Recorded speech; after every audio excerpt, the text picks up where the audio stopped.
cuando Cristo venga, cuando en el rapto de la iglesia hay una iglesia que se va con Él. Y esta es la iglesia que vamos a estudiar en el día de hoy. La palabra Filadelfia significa amor fraternal. Ese es el nombre del significado de Filadelfia, amor fraternal.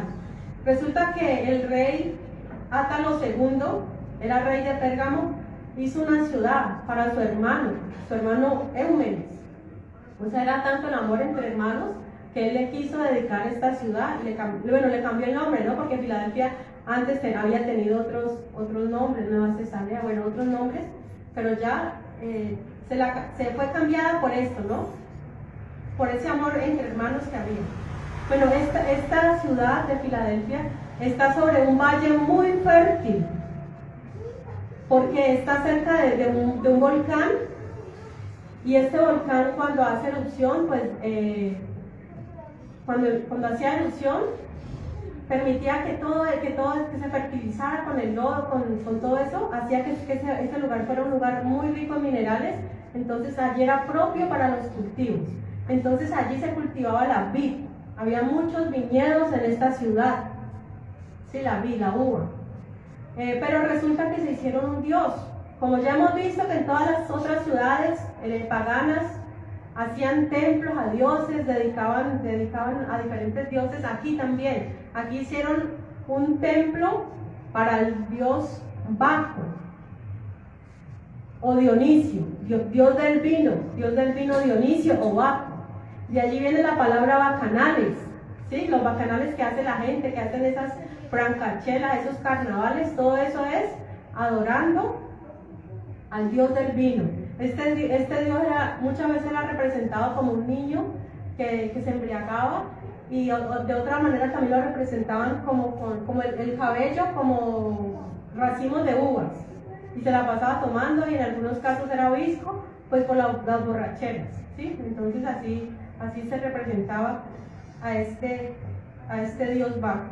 Entonces miren que sea cual sea la iglesia, las condiciones no es que sean muy favorables. Bueno, esta iglesia sí es, digamos que su posición geográfica tenía muchas carreteras, ¿sí? Lo que le permitía pues el comercio, y era un lugar pues en buena posición. Pero igual para los cristianos, como ya sabemos, es difícil. O sea, ningún cristiano puede decir, la tuvo fácil. Aunque aquí, esta iglesia no vemos que fue perseguida, no tuvo persecución, pero de todas maneras tuvieron que vencer que todo lo que había, todo lo exterior que había, los bacanales, todo esto.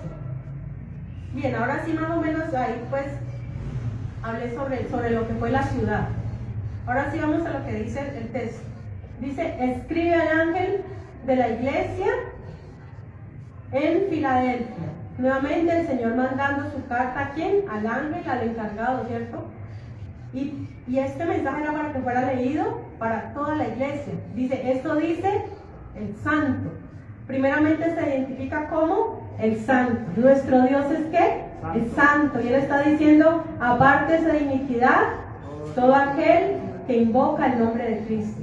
Si nosotros, sabiendo que nuestro Dios es santo, nosotros ¿qué debemos hacer? Apartarnos de iniquidad y de maldad. Dice, esto dice el santo, y Dios es 3 veces santo.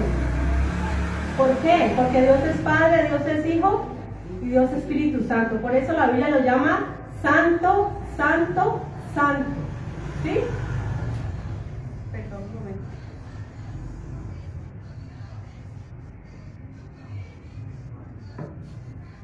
Eso dice el santo, el verdadero. ¿Sí? La segunda palabra que se identifica al Señor es que el verdadero. Si dice que Él es el verdadero, ¿es por qué? Porque hay falsos. Hay mucho falso. Dice que en los últimos tiempos, y aún en los tiempos de Juan, había muchos anticristos, ¿sí? Muchos que se decían ser el Cristo, pero el Señor dice que solamente Él es el santo y Él es el verdadero. Y también vemos que Él dice, yo soy el camino, yo soy la verdad, ¿cierto? Y la vida. Él mismo nos está diciendo, en medio de tanta falsedad, en medio de tantas religiones, ¿cierto? Que hay, Él dice que Él es el verdadero. Él dice también, yo soy la vid verdadera, y todo aquel que en mí lleve fruto.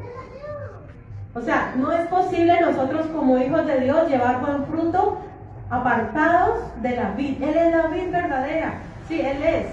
Dice el santo, el verdadero. Y dice el que tiene la llave de David, el que abre y ninguno cierra, y cierra y ninguno abre.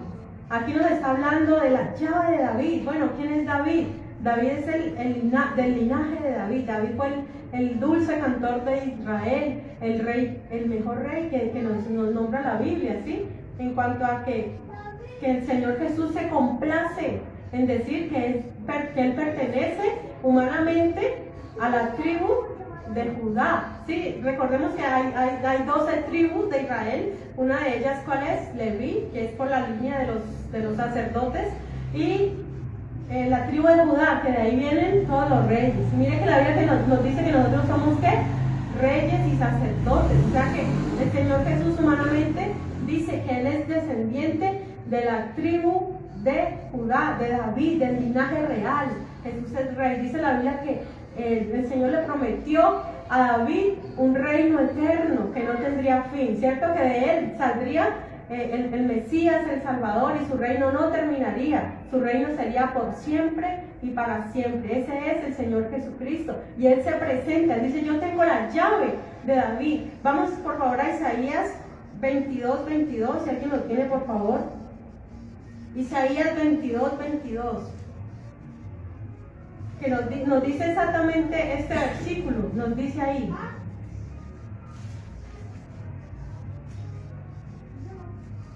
Dice: Él es el que abre y ninguno cierra, y cierra y ninguno abre. Es decir, Él es soberano. Y pondré la llave de la casa de David sobre su hombro, y abrirá y nadie cerrará, cerrará y nadie abrirá.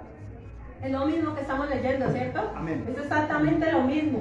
Y es mira, aún Jesucristo no había nacido en ese momento, porque Isaías es el profeta mesiánico, ¿sí? Pero ya Isaías está diciendo: van a ser uno que va a tener la llave, va a tener el dominio sobre David, ¿cierto? Dice: va a abrir y nadie va a cerrar, y cierra y ninguno abre, ¿cierto? O sea, nosotros muchas veces Dios nos abre puertas y nosotros como que no queremos entrar, o lo contrario.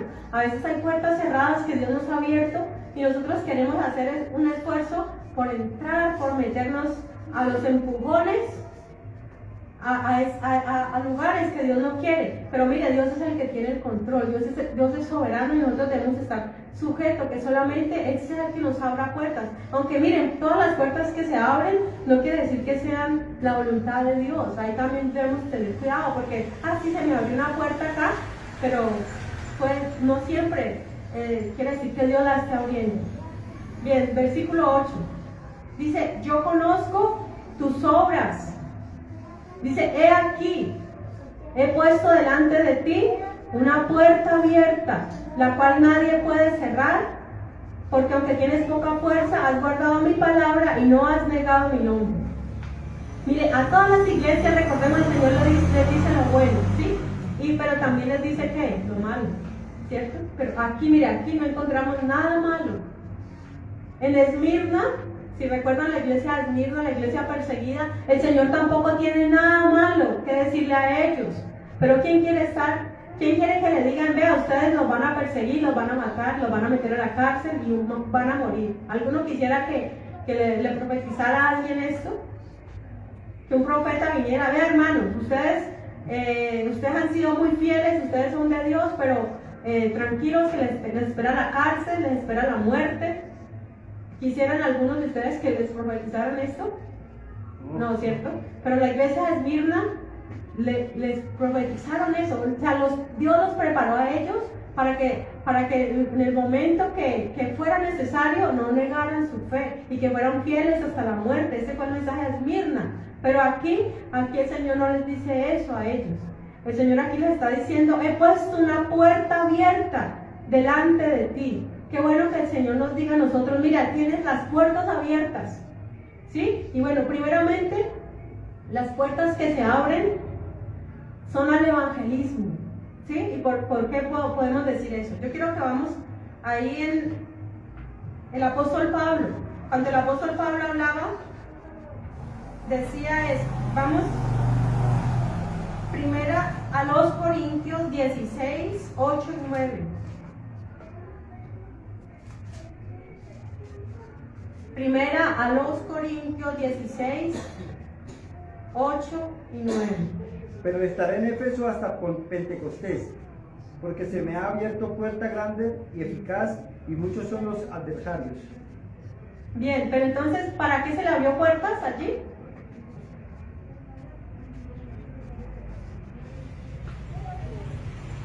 Se le ha abierto una puerta viva y eficaz, ¿cierto? ¿De qué está hablando? O sea, ¿qué puertas se le abren al cristiano? Para evangelizar, un campo abierto, abrir una nueva congregación, ir de misiones. A propósito, esta iglesia representa entre los años 1800 y los años 2000, ¿sí? A ver, en los años, en esta época, el evangelio, miren, en el año 1825, el evangelio llegó a Colombia, ¿sí? De Estados Unidos enviaron misioneros a nuestros países latinoamericanos para crear iglesias, ¿sí? Para que llegara el evangelio. Y por eso mismo cada año, digamos, de diferencia llegaba a un país diferente.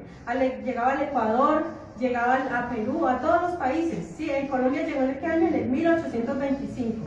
Mire, durante esta época fue la mejor época para el cristianismo.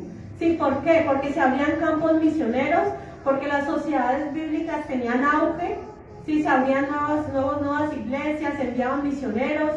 Todo esto se hizo durante esta época que representa la iglesia de Filadelfia. Es decir, que la iglesia de Filadelfia es una iglesia misionera, una iglesia que, mire, la fuerza de una iglesia no la podemos definir. Para nosotros, de pronto, que es una iglesia fuerte.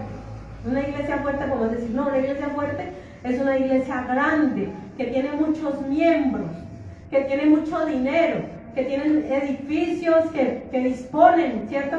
Que pueden enviar misioneros cuando quieran y los pueden sostener. Nosotros podemos decir, o a esos pastores de renombre, esta es una iglesia fuerte porque cuenta con tal pastor, ¿cierto? Con tal evangelista, con tal profeta. Podemos pensar que una iglesia es fuerte por eso. Humanamente podemos decir, esta iglesia sí es.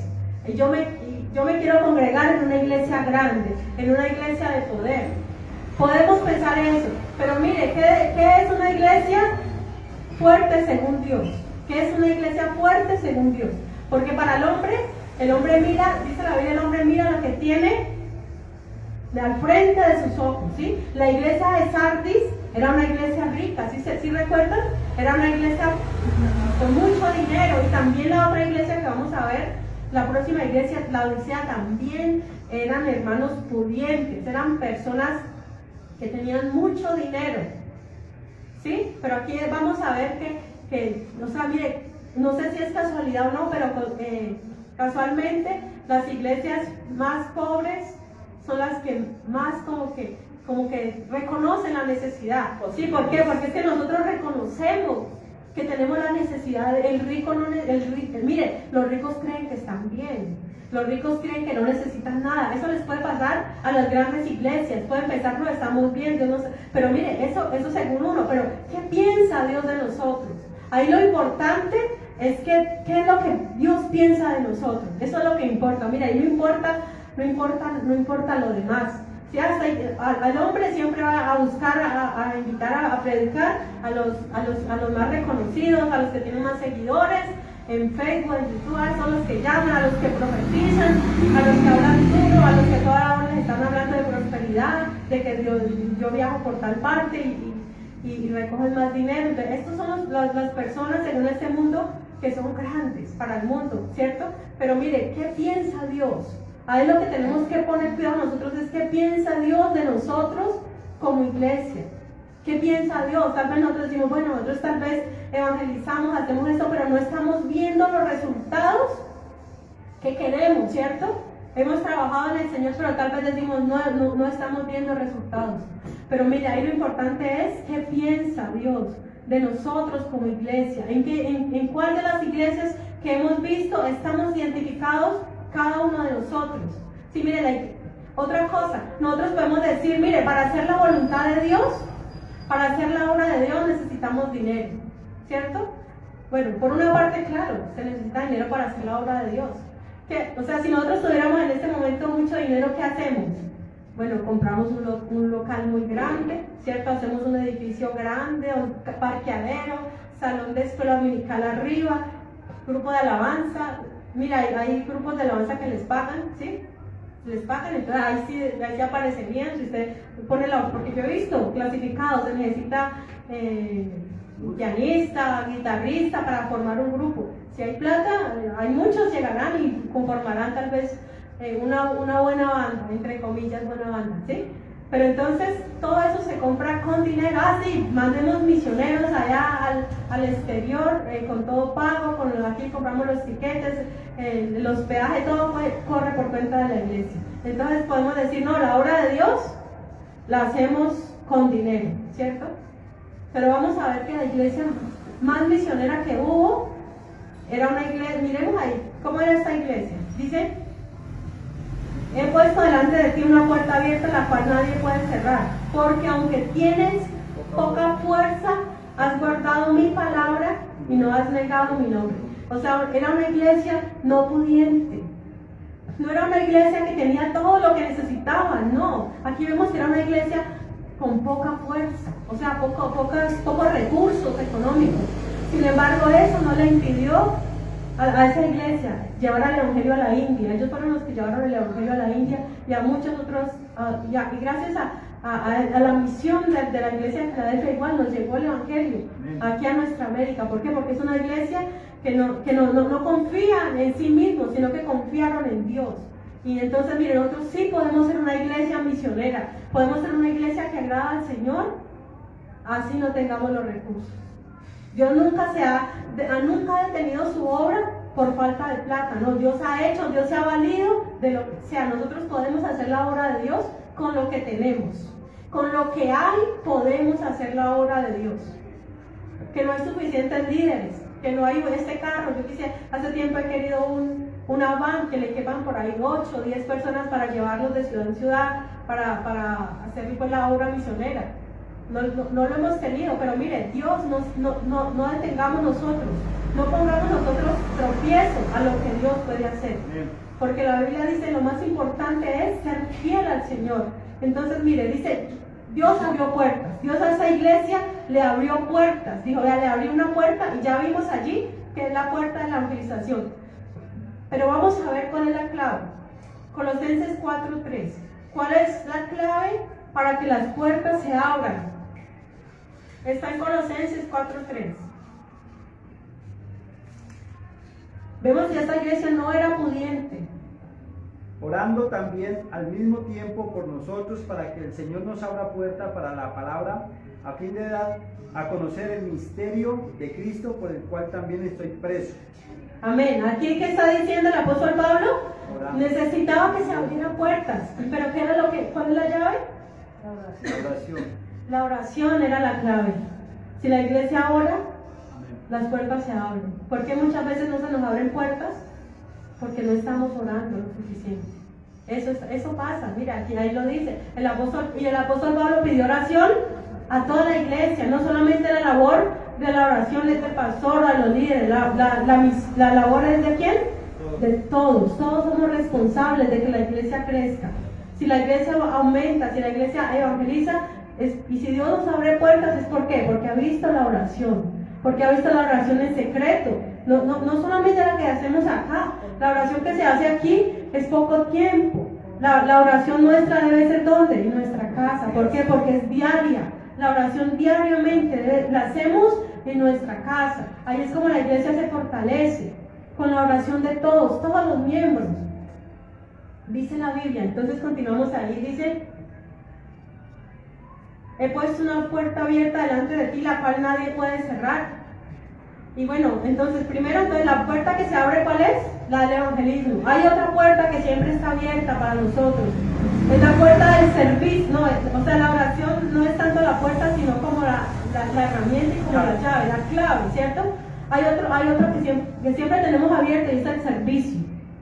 El servicio a Dios siempre lo podemos hacer. Nadie puede decir, no, es que yo quiero servir a Dios pero allí no me dan la oportunidad, allí no sé cómo, no. Nosotros, en la iglesia de Dios, dice la Biblia que faltan obreros, no sobran, antes hacen falta.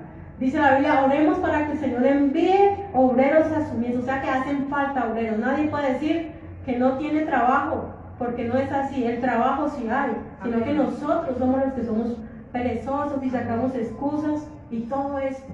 Pero el servicio a Dios es una puerta abierta que todo cristiano tiene. Amén. Es más, nosotros no somos voluntarios, es decir, el ministerio que Dios nos ha dado a cada uno, sí, yo lo hago voluntariamente. No, el trabajo que Dios nos dio fue un ministerio formal. Dios nos entrega un ministerio formal y no es que yo sirvo como voluntario, no. Dios nos hizo una entrega a cada uno de nosotros, una entrega formal de nuestro ministerio, amén. Y Dios nos va a pedir cuentas de aquello que Él nos encomendó. Nos va a pedir cuentas si lo cumplimos o si no lo cumplimos. Bien, entonces, y la otra puerta, mire, la puerta más importante que se le va a abrir a la iglesia de Filadelfia, ¿cuál será? A ver, dejemos eso para lo último. Queda faltando una puerta. Sí, una puerta que dejémosla para lo último porque aquí está lo último. Bien, sigue. Dice, porque aunque tienes poca fuerza, has guardado mi palabra y no has negado mi nombre.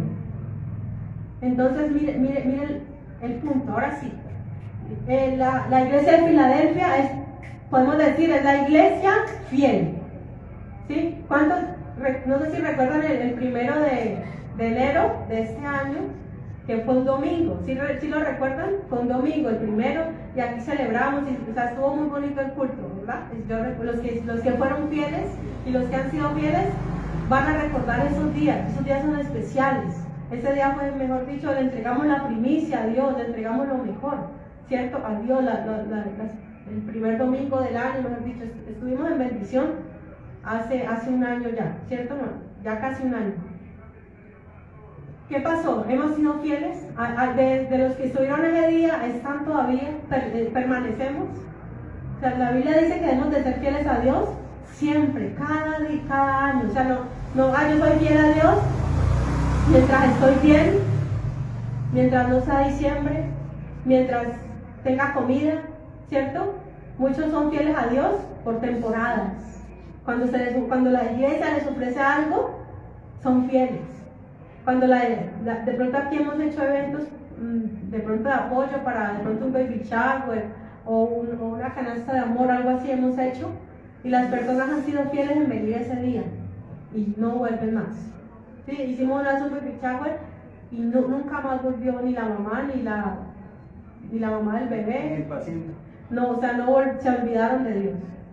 O sea, mire ahí, nosotros, no sé si hemos sido fieles, usted y yo lo sabemos, pero lo que tenemos que, el ayer ya pasó, ya no importa que le fallamos a Dios, ya eso no importa. Lo que importa es de hoy en adelante y hasta el día o de nuestra muerte o que Cristo venga a llevar su iglesia. ¿Vamos a ser fieles a Él o nos vamos a dejar llevar por las circunstancias?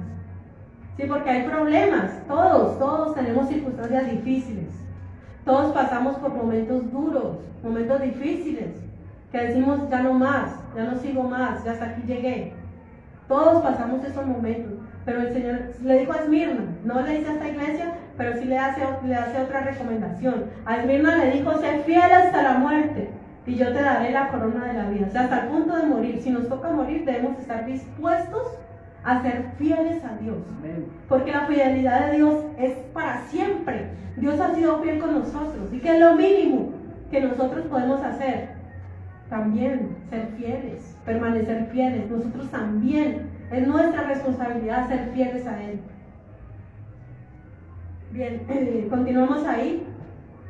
Dice, vamos por favor a primera los Corintios 1:26. Primera los Corintios 1:26.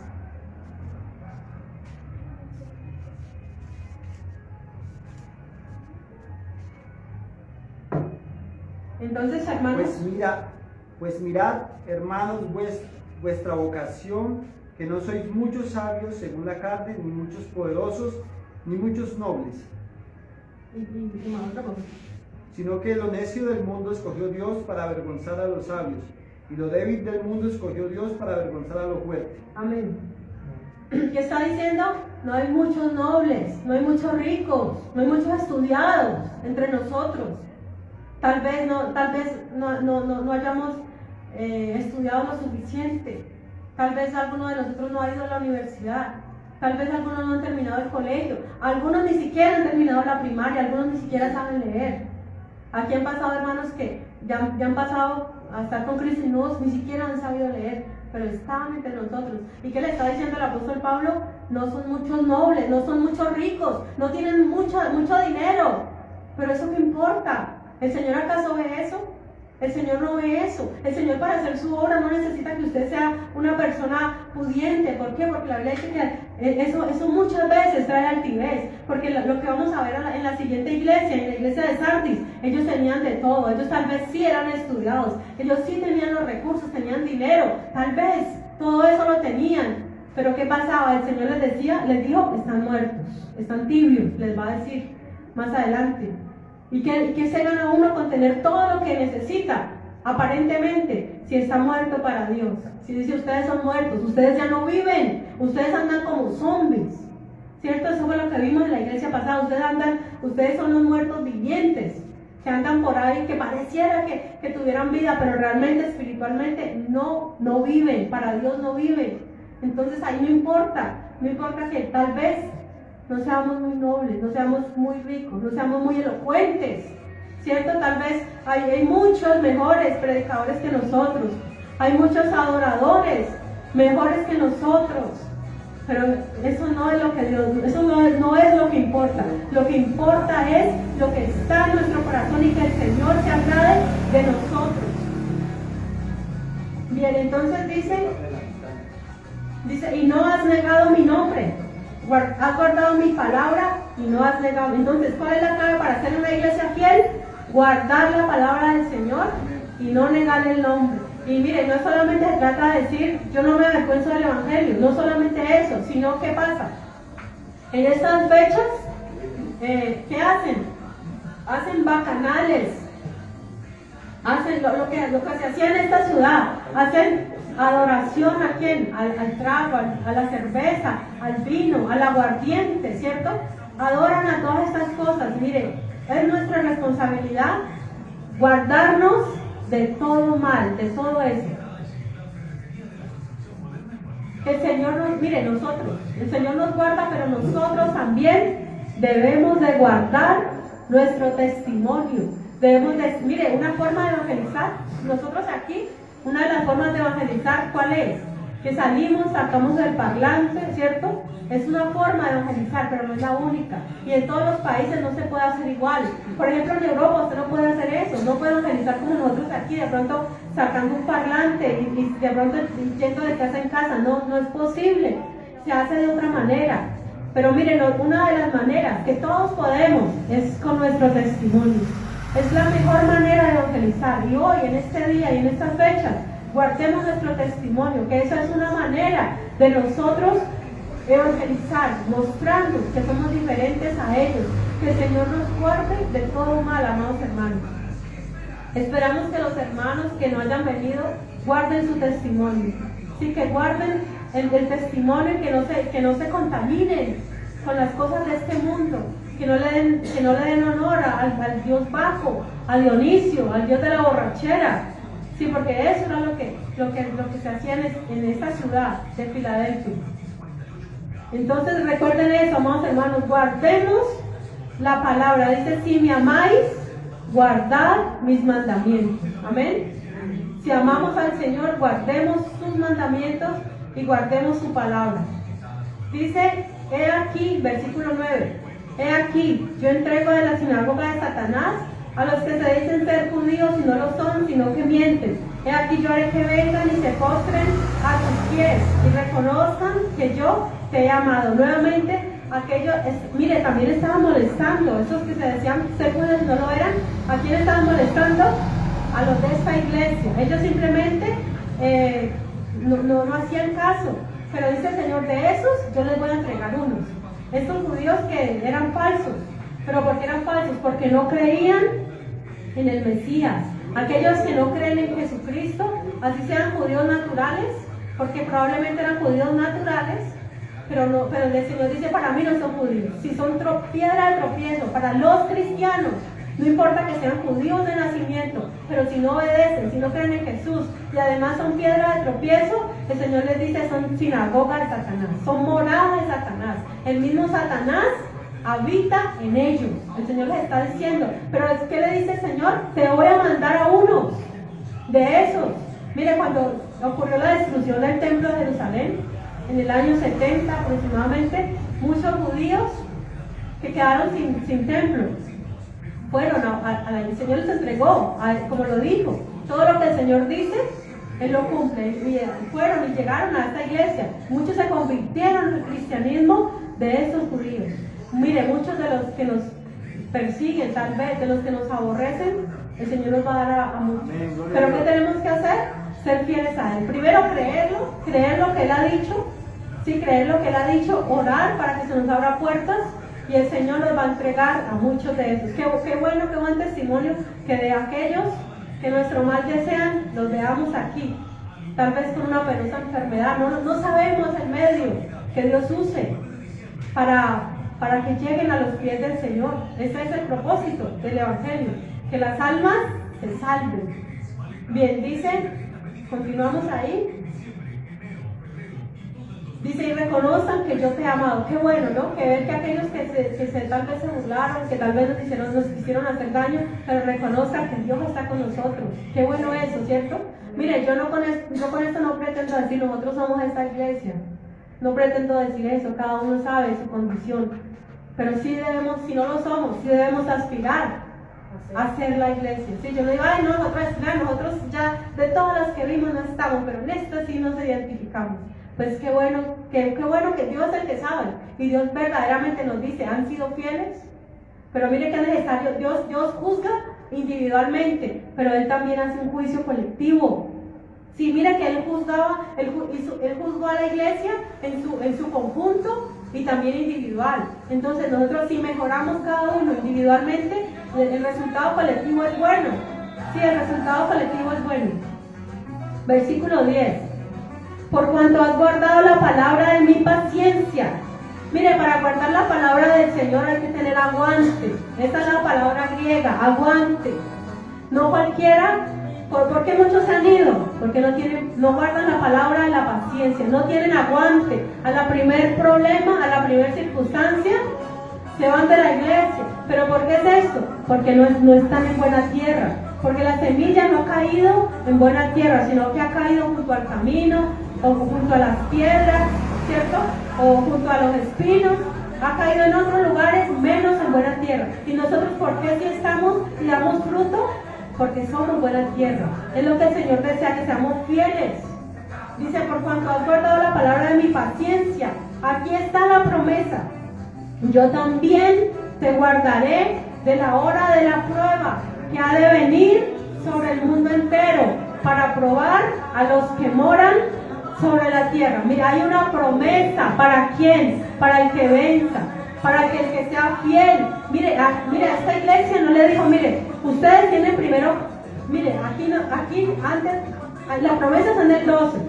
Para esta iglesia no le dice al que venciere primeramente, sino que le dijeron, ya, ustedes ya fueron fieles, ustedes ya se ganaron el que los saque de la gran tribulación. ¿Sí? Mire, esa es una prueba de que la iglesia de Cristo, que es fiel, no va a pasar por la gran tribulación. Miren y verán que ahí dice, por cuanto has guardado la palabra de mi paciencia, yo también te guardaré. O sea, la promesa ya está, ya no tenían que hacer nada más, ya estaban dentro de la promesa. ¿De qué?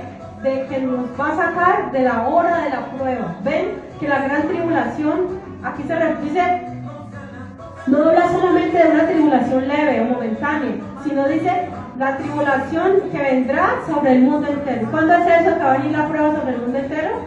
Es la época de la gran tribulación. Pero el Señor dijo, a su iglesia la va a guardar, la va a sacar del medio de esa prueba. Por eso nosotros creemos de que el Señor nos va a sacar, de que el broto de la iglesia es antes de la gran tribulación, ¿sí? Muchos creen, no, a la mitad de la gran tribulación, o después. ¿Quién dijo que la iglesia no pasaba tribulación? Pero aquí lo dice. O sea, yo sé leer, y yo sé entender, y sé lo que dice, por cuanto has sido fiel, ¿cierto? El Señor, ¿qué dice? Te voy a guardar, te voy a sacar, ¿de qué? De la hora, de la prueba. ¿Y a quiénes son los que van a ser probados? ¿Quiénes son los que van a ser probados ahí en el 10? Dice, a los que moran sobre la tierra. ¿Será que nosotros somos moradores de la tierra? ¿Sí? No. Mire, sí. La Biblia nos dice, o sea, nosotros vivimos en la tierra, ¿sí? Pero la Biblia cuando habla de moradores de la tierra, se refiere a los que pertenecen a la tierra, ¿sí? A los que no solamente viven, sino que están aferrados a la tierra, ¿sí? ¿Por qué? Mire, nosotros vivimos aquí, es cierto, pero no somos de aquí. La Biblia dice, nuestra ciudadanía está en el reino de los cielos. Amén. O sea, nosotros realmente no somos de la tierra. No quiero decir que seamos extraterrestres, no. Lo que quiero decir es que nos dice la Biblia, ustedes son peregrinos, extranjeros, advenedizos, estamos de paso por la tierra. Nuestra morada verdadera, dice la Biblia, que somos ciudadanos del reino de los cielos. Esa es nuestra ciudadanía, amén. Exacto, somos embajadores de Cristo aquí en la tierra, o sea que nuestro paso es temporal, representamos algo grande, algo maravilloso. Los que moran en la tierra, ellos sí están apegados a la tierra. La Biblia, usted siempre que lea el morador de la tierra, los moradores de la tierra, usted mire y verá que se refiere a los incrédulos, a los impíos, a los que no aman al Señor y a los que van a estar aquí en la gran tribulación, sí, porque para ellos es el castigo, para ellos es la disciplina, el trato duro. Y aún así, en medio de ese trato duro, muchos van a negar y van a blasfemar el nombre del Señor. Así se les venga el mundo encima. Dice la Biblia que blasfemaron. Hay gente que ya está, mejor dicho, marcada con la bestia, podemos decirlo. Porque aunque vean los milagros, mi mamá recuerdo que me dijo que una vez fue a evangelizar a una viejita que ya iba a morir. Ya estaba en las últimas. ¿Qué más debe hacer ella si no arrepentirse? Dios le está dando oportunidad en los últimos momentos. Pero ¿qué dijo? Dijo, no rechazó a Jesús en la última oportunidad que tuvo y la rechazó. Entonces hay personas que, mejor dicho, ya sabemos, dice la Biblia que Dios creó al malo para el día malo, ¿sí? Entonces es clara esa parte. Bien dice, para probar a los que moran sobre la tierra, versículo 11. He aquí, yo vengo pronto, retén lo que tienes, para que ninguno tome tu corona. ¿Cómo así que el Señor viene pronto? ¿Cómo así? Pero si ya hace más de 2000 años que el apóstol Juan nos escribió y dice, vengo pronto, y pero no ha venido. Pero miren, la Biblia dice primeramente que para el Señor un día es como 1000 años y 1000 años como un día, o sea que llevan 2 días, o sea, no lleva mucho. En el tiempo de Dios, para nosotros sí ya ha tardado, pero para Dios lleva 2 días. ¿Y qué son 2 días? 2 días no es nada, ¿cierto? Para Dios el tiempo pasa así. Para nosotros 1000 años, que imagínense, nosotros vivimos 70, 80, 90 años, para Dios eso no es nada. Eso no es nada, para nosotros pasamos tribulación, pasamos pruebas, luchas y sufrimos. Para Dios no, al otro día ya amaneció muerta la persona, eso no fue nada. O sea, el tiempo para Dios no podemos tener en cuenta que el tiempo del hombre y el tiempo de Dios que es diferente. A esto dice, vengo pronto. Y también dice que no es tardanza. ¿Por qué el Señor no ha venido ya? Porque Él no quiere que ninguno se pierda. Si el Señor no ha venido, es porque sabe que esta humanidad está como en los días de Noé, como en los días de Sodoma y Gomorra. Sí, los días están así como en esos tiempos que había tanta homosexualidad, tanta perversión, la gente vivía para darse sus gustos, solo para agradar la carne. Pero por eso el Señor aún no ha venido, porque Él es paciente. Pero mire, llegará el momento en que ya no habrá más más paciencia. La paciencia de Dios también tiene su límite. Dios es paciente, pero llega el momento que ya la paciencia de Dios se acaba. Bien dice, he aquí yo vengo pronto, retén lo que tienes. Amado hermano, ¿qué tiene usted? ¿Qué es lo que usted tiene? ¿Qué es lo que tiene? A ver, ¿qué tenemos como iglesia? La esperanza del Señor. Exacto, la esperanza, la palabra de Dios. Estamos guardándole, exacto, las promesas. El arrepentimiento. Exacto, todo eso lo tenemos. Tenemos las puertas abiertas. Que dice, retén lo que tienes. O sea, eso que usted tiene, reténgalo. ¿Hasta cuándo? Es decir, tómelo firmemente, no lo vaya a soltar. Que si usted ama al Señor, no lo suelte por nada del mundo. Retenga lo que tiene. ¿Por qué? Para que ninguno tome tu corona. O sea que se puede perder la corona. Aquí está diciendo, si usted viene, usted se va a ganar el premio, usted se va a ganar la corona, no es que usted tenga que competir con otra persona, no, usted tiene que competir contra usted mismo, ¿cierto? No tiene que competir contra nadie más, no, contra usted mismo. Retenga lo que usted tiene para que esa corona que es suya la pueda recibir un día, ¿cierto? Porque si no, el Señor se la da a otros. Si usted no quiere hacer la voluntad de Dios, no quiere obedecer la palabra de Dios, el Señor va a levantar a otros. El Señor, mire, somos necesarios, somos valiosos para Dios, pero no somos indispensables. Si nosotros nos apartamos del Señor, el Señor levanta otros mejores que nosotros. O sea, somos importantes en la obra de Dios, pero no somos indispensables, ¿sí? Entonces creámosle a Dios, guardemos su palabra, retengamos su palabra hasta el fin. Y ahora sí la promesa. Dice, al que venciere, yo le haré columna en el templo de mi Dios y nunca más saldrá de allí. Y escribiré sobre él el nombre de mi Dios y el nombre de la ciudad de mi Dios, la nueva Jerusalén, la cual desciende de mi Dios, y mi nombre nuevo. Bien, lo primero que el Señor dice, yo lo voy a hacer columna en el templo. Y yo hago una pregunta, ¿cuántos son columnas en este lugar? ¿Somos columnas?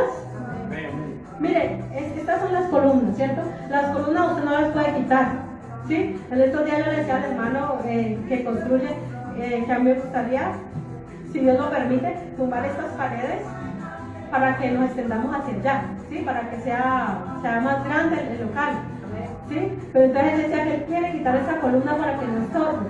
Pero mire, quitar esta columna va a debilitar y se corre un peligro, ¿cierto? Se corre un riesgo que, bueno.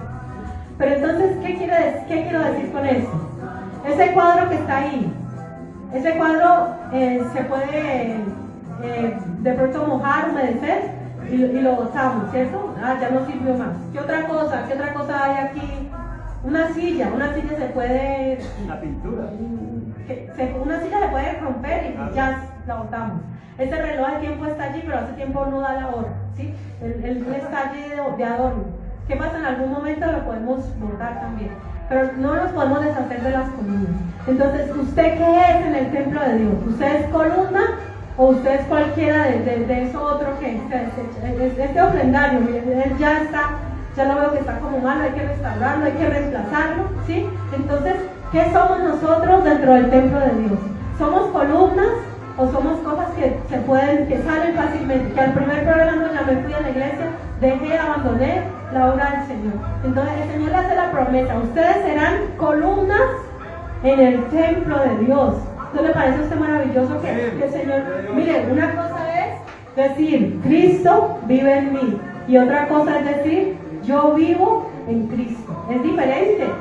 Porque en mí vive Cristo, ¿verdad? Pero para este momento nosotros vamos a ser parte de su templo.